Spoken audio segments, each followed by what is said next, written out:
पश्चिम Asia एक बार फिर युद्ध के मुहाने पर खड़ा है। इजराइल और ईरान घटना बेहद तेजी से बदला और अब पूरा क्षेत्र सांस रोके हुए है। शुरुआत हुई इजराइल के हमले से।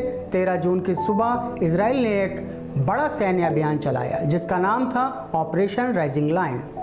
इस अभियान के तहत इजराइल के लड़ाकू विमानों और ड्रोन ने ईरान की राजधानी तेहरान समेत नतांज और इस्फहान में स्थित परमाणु और सैन्य ठिकानों को निशाना बनाया। इन हमलों में ईरान के कई उच्च स्तरीय सैन्य अधिकारी और परमाणु वैज्ञानिक मारे गए। सैटेलाइट तस्वीरों और ज़मीनी रिपोर्ट के मुताबिक कई गोदाम, एयर डिफेंस सिस्टम और मिसाइल बेस पूरी तरह तबाह कर दिए गए। इजराइल का दावा था कि यह हमला ईरान की परमाणु महत्वाकांक्षाओं को रोकने के लिए जरूरी था और इसके लिए कुछ ही घंटों में आया ईरान का जवाब। हमले के महज 18 घंटे के बाद ईरान ने इतिहास का अब तक का सबसे बड़ा मिसाइल हमला किया। ऑपरेशन का नाम था ट्रू प्रॉमिस 3।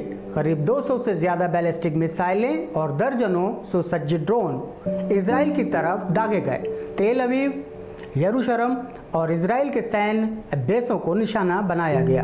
तेल अवीव की सड़कों पर सायरनों की आवाज गूंज रही थी। आसमान से आग के गोले और नीचे बंकरों में डरे सहमे नागरिक। आईडीएफ यानी इजरायली सेना के मुख्यालय पर भी मिसाइल गिरी जिसमें भारी नुकसान हुआ।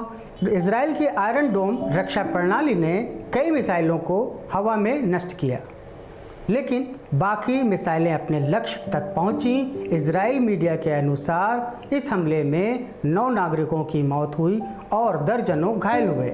इजरायली अस्पतालों में इमरजेंसी लगा दी गई है। ईरान के सर्वोच्च नेता आयतुल्ला खामनेई ने इस जवाबी हमले को ईरानी सम्मान की रक्षा बताया। तो वहीं इजराइल के रक्षा मंत्री ने खुली चेतावनी दी है, अगर ईरान ने मिसाइलें जारी रखी तो तेहरान जल उठेगा। इजरायली प्रधानमंत्री बिन्यामिन नेतन्याहू ने कहा, यह संघर्ष तब तक चलेगा जब तक ईरान का परमाणु खतरा कम नहीं हो जाता।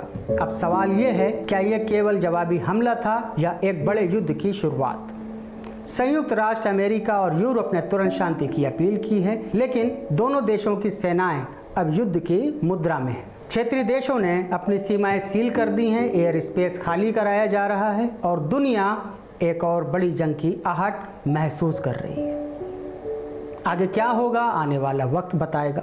नमस्कार।